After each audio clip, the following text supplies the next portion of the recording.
Namaste everyone. Very warm welcome to Satsang today. Sadhguru Shri Muji Baba ki Jai. Not okay. It's fine.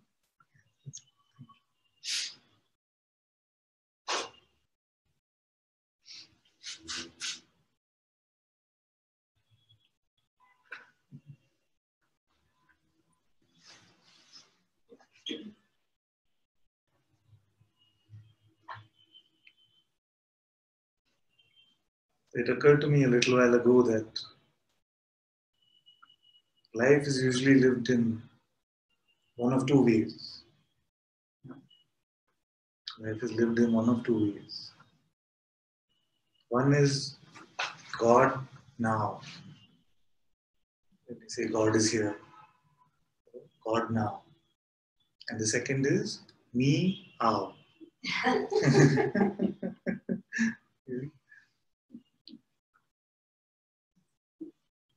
That's basically all that we are saying in Satsang. God itself is playing in one of these two ways. God now or me now.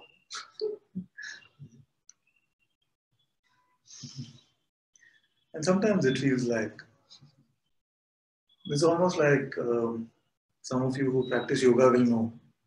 There's a pose called tree pose. So the me ow is like me trying to do the tree pose. You see? For a while it feels like, I can do this. I can balance this body like that. But it doesn't work. So in the same way, for a while it can feel like, oh, the me can actually work.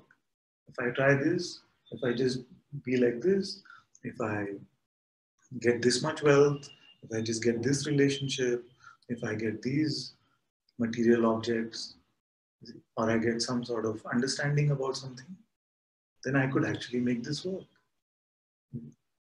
And the owl seems to get postponed a bit sometimes. But this is inevitable about the me, that the owl is coming.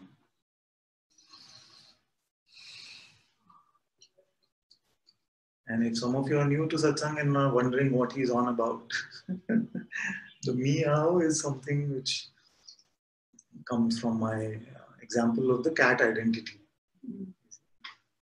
So pick up the concept of me, and the suffering, which is the owl, is bound to follow.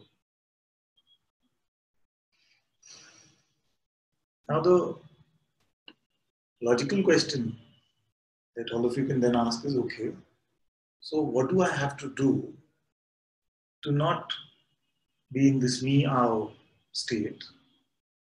How do I come to this God now?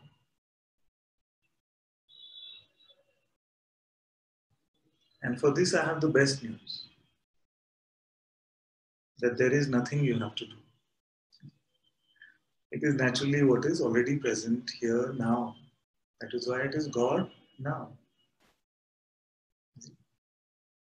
It is never me now. The me is made up of a set of ideas picked up from the past and projections about the future.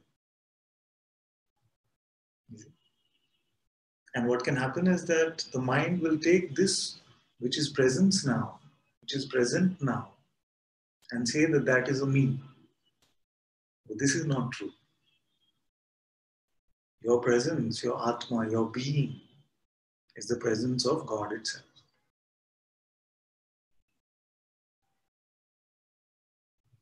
So only God is now. The me is a pretense, just an idea.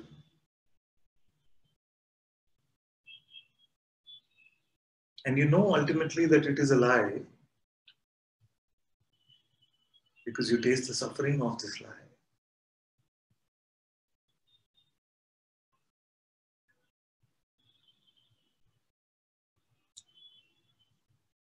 So there is nothing really that needs to be done. But you don't have to do this nothing also. You see, many times when I say nothing needs to be done, then we actively do nothing. But that's not what I'm saying. I'm saying nothing needs to be done. And yet all doing can appear and disappear. There is an openness and allowing of all things to happen. But for God to exist, what precondition can there be? When we have the idea that only after I do a certain thing, God will be, that means that God's existence is also preconditioned on some state. And this God is not worth it. The only God that is worth it is the one that just is, irrespective of what the appearance might be. So actually the meow meow is also happening on the substratum of God now. God does not go away, even when God is playing with the notion of a me.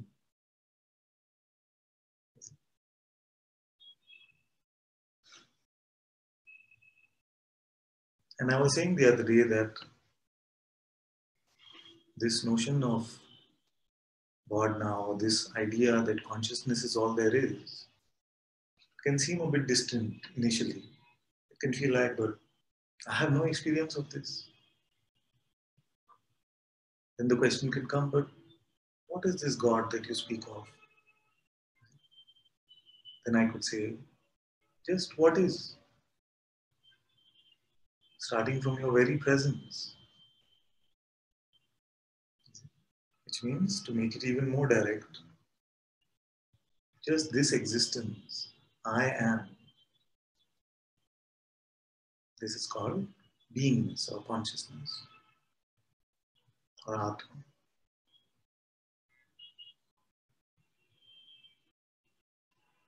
This just is. You just are.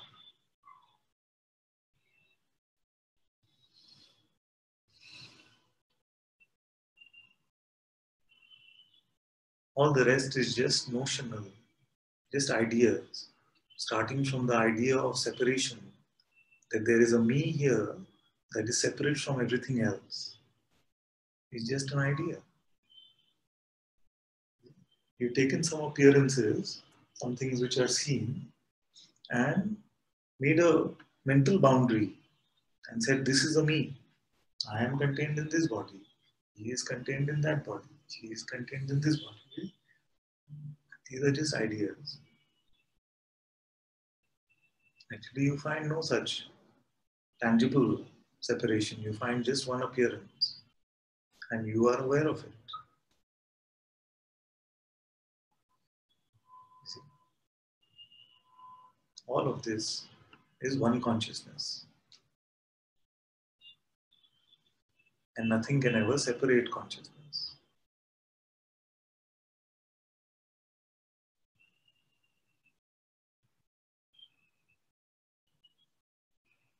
So just like there is just one ocean, but it can appear as if they are separate waves.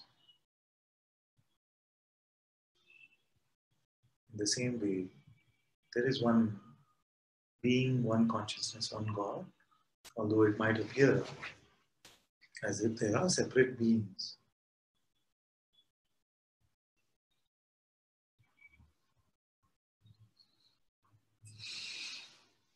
You see? Now, one of the most, I want to say fun almost, but fun, but also sometimes seemingly very painful parts of this play is the me trying to become God or trying to find God. And this is what the sages have referred to as the fish swimming in the water, thirsting for water. But actually it is even one step further than that. It is like water thirsting for water itself.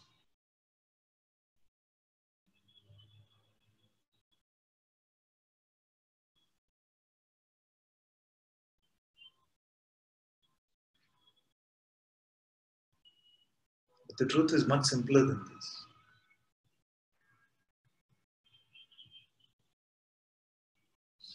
As long as you have the idea that you have to meet something, that you have to meet God, meet yourself, you will find only God.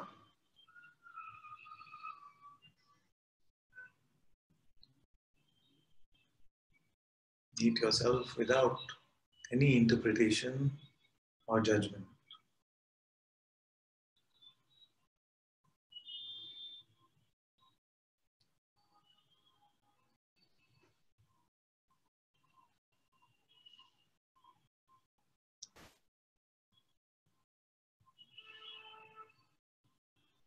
This is most naturally present. You are not actually doing anything at all. The concept of this meeting itself will dissolve. It is just yourself. So we can say recognize yourself, find yourself, meet yourself. But all these terms, recognize or find or meet, will actually dissolve. Because you will see that there is only the self. You are seeing that.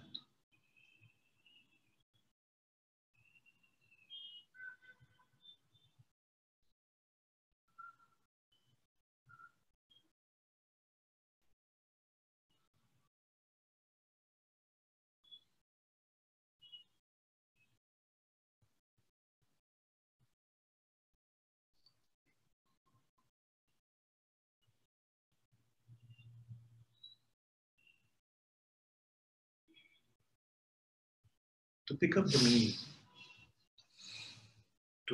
meaning, you need at least a moment in time to refer to some thought as yourself.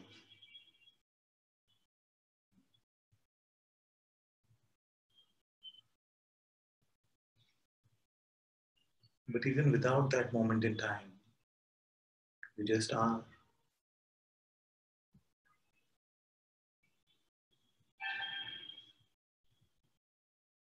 Therefore, it is this me which is effortful, which is dependent on time. It is not you.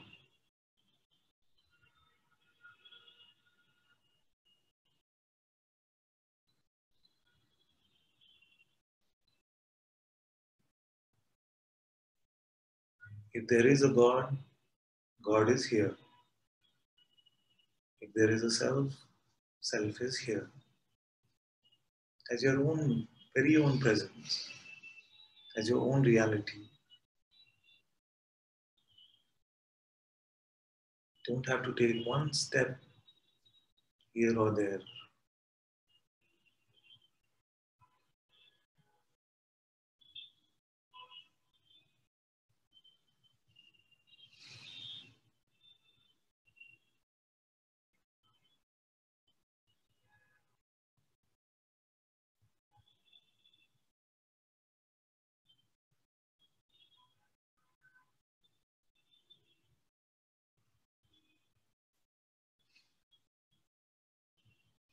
And what you're finding about yourself is beyond all inferences you can make. Even beyond the idea of whether you got it or not. You see, the me is used to owning things. So now it wants to own God. I found God. Did I really find it? Please confirm to me. Yeah. You see? It is not like that. It is your very existence, which means it is what you are made up of.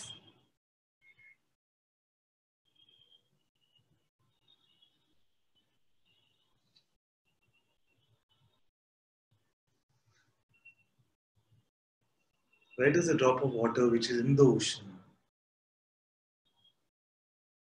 have to go to find the ocean? And the funny thing is that there is no drop of water actually. It is all just the ocean.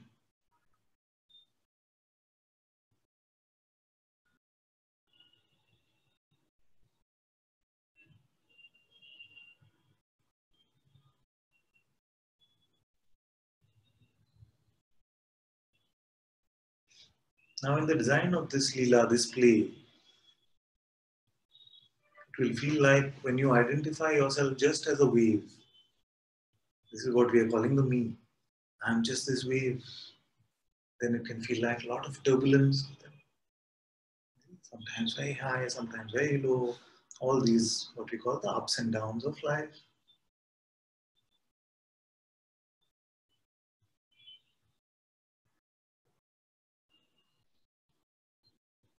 But that is only when you identify yourself as a limited object.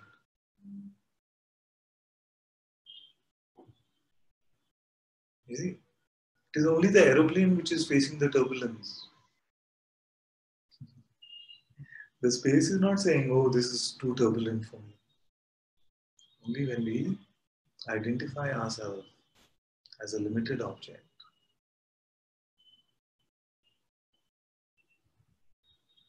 can it feel like something is happening to me.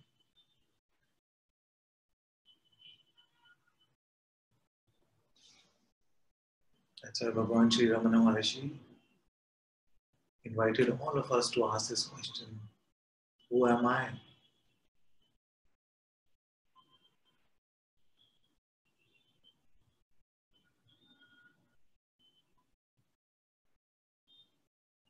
Because he knew that when truly inquire, when truly we look, we don't find this me. We only find the self, whether you call it self or God or Sadguru. It's all the same. Peace, my friends.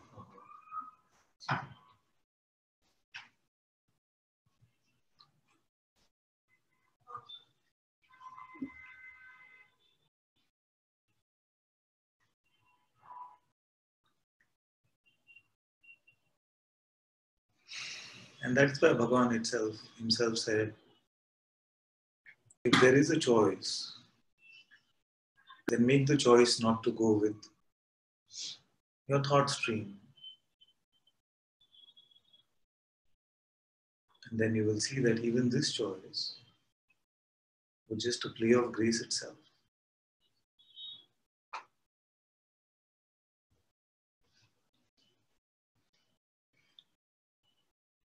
To refer to yourself as me, you need a thought.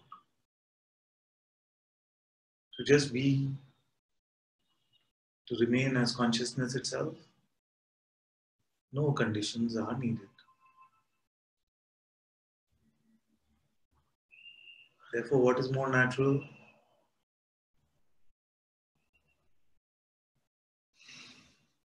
What's more natural? Yeah? He's saying it's natural, but it seems a bit forced.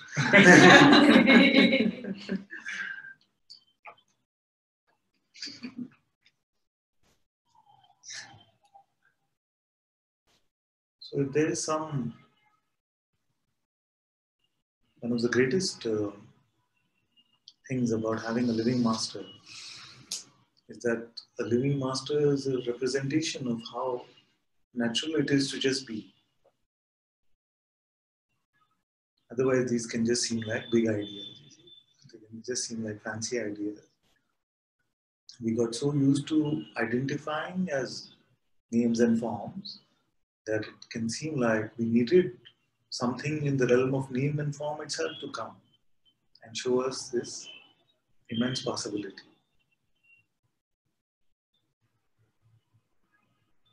So one that appears in name and form is pointing to your own presence, your own Sadguru, which is in your own heart as the true Sadguru.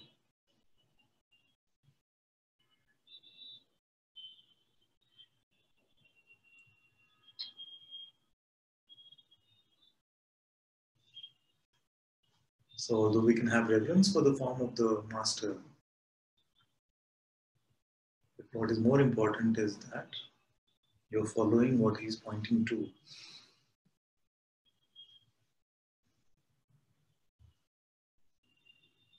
Which is your eternal undying being.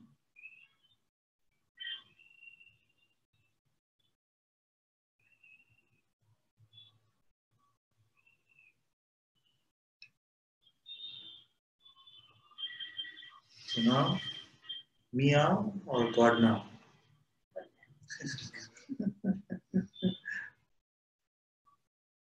Can it be God now? Can it be me now? It truly can't. You have to give yourself that little bit, that one moment in time to think, no, but this actually happened with me. You know, it's easy for you to say, nothing happens to you.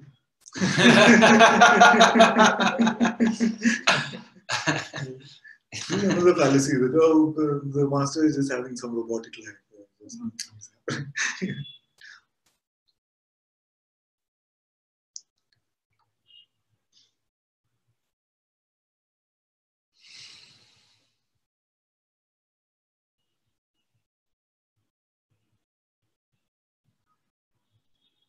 That's the other important thing about having a living master is that he can tell you, I've been there, done that, got the t-shirt.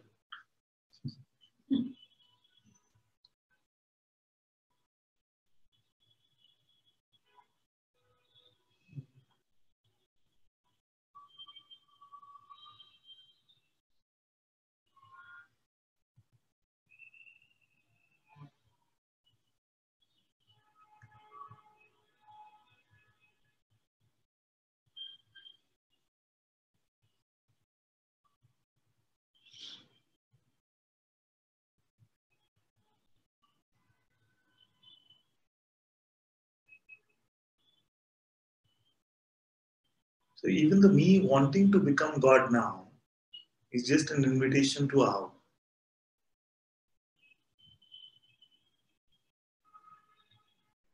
No plan, no strategy, no approach, no position, no reference point can get you to this. Just like no number of steps are needed for you to be exactly where you are now.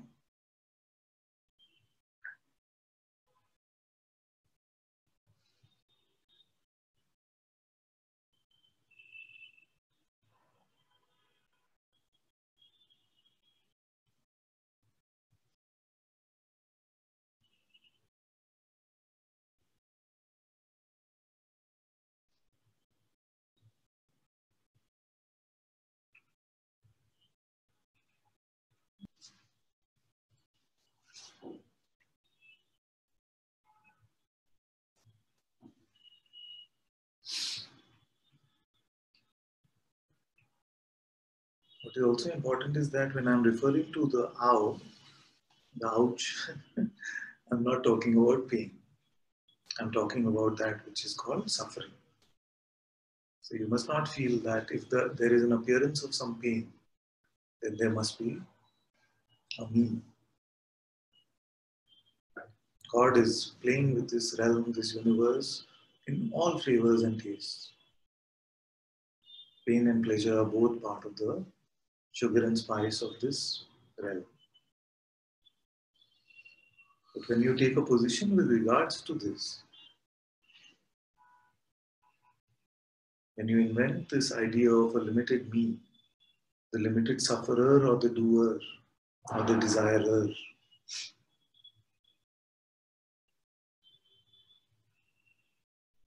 then the play of life can seem a lot more burdensome. And that is what is called suffering. It is filled with grievances, resentment, specialness, arrogance, guilt. All these are just various words for suffering, because all of them have a me at the center of it. And this me is just an idea, just a notion.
Simple.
Okay, I don't feel like I have to say much more than this today, but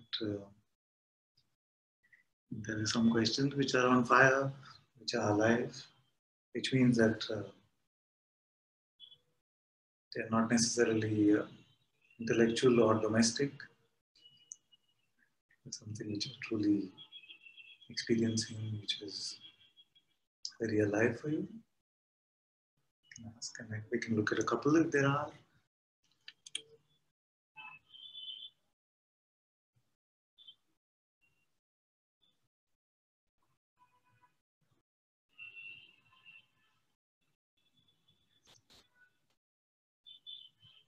Yes, question? Actually, I want to know how it works out. I want to know how it works out. The Sangha goes on. How the Sangha goes on? Goes on, I don't know. You have to be a little more specific as to how. Yeah. No, economically, how it works. Economically, we've seen the good news has been that we've not had much economic need. So this house has been available to us. So, Sangha has her own house. this place is available to us. This, if you're speaking of the bigger Sangha, which is Guruji Sangha, we are all part of that.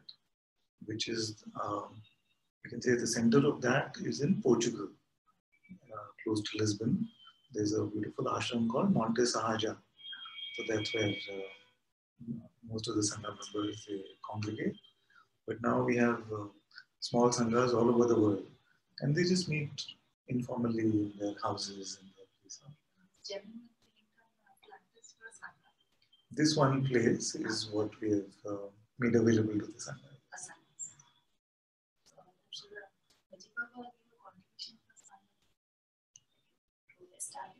No, nothing. Just his presence is more than enough. This place was already available to me. So there we have no other use for it. So this is the best use. So it's a valid question because many times there can be a sense of wonder about how everything functions, especially the financial aspect of it. But the good news is that here we've not had much financial. That's why there is no need for any donations. Sometimes, of course, like some Sangha members will get together, they buy something, like some mats or small, whatever they feel in their heart, they can buy. Shanti got something, Krishna got something. Everybody gets little what is needed.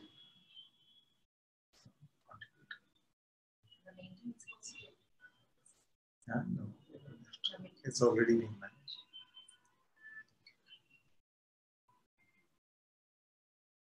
That's the best part about Guruji's grace here has been that he's not giving these requirements or needs to any of us. It doesn't complicate matters in any way.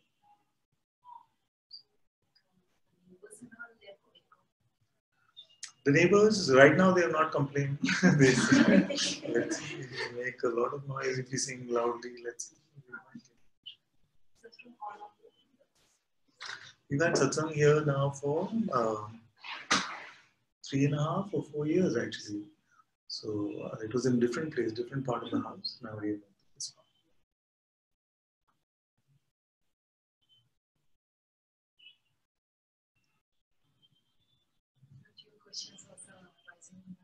Yes, yes. It's good. You can always ask. You can always ask. Very good.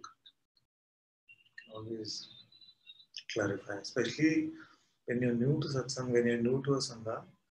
It's very good that you ask your questions, ask your doubts. You must never create an environment where things are not supposed to be asked. You know, no, that's not an appropriate question. That should not never be the case.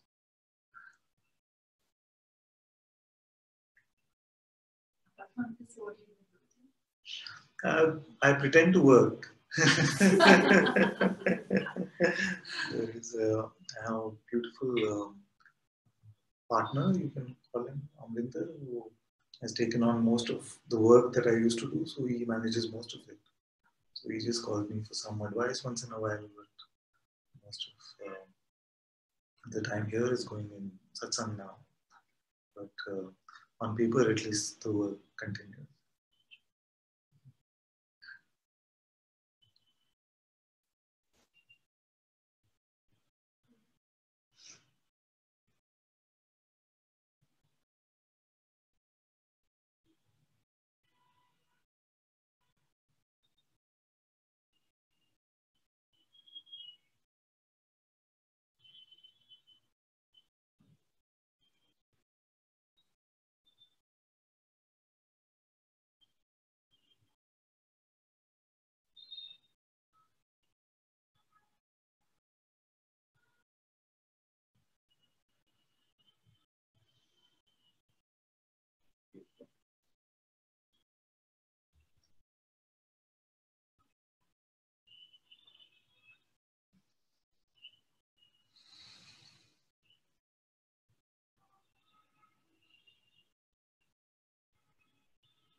Thank you all for your sweet messages on the chat.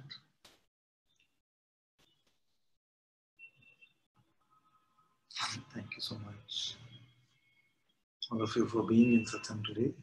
Sadguru Shri Muji Baba ki Jai. Sadguru Shri Ananta-Ji ki Jai.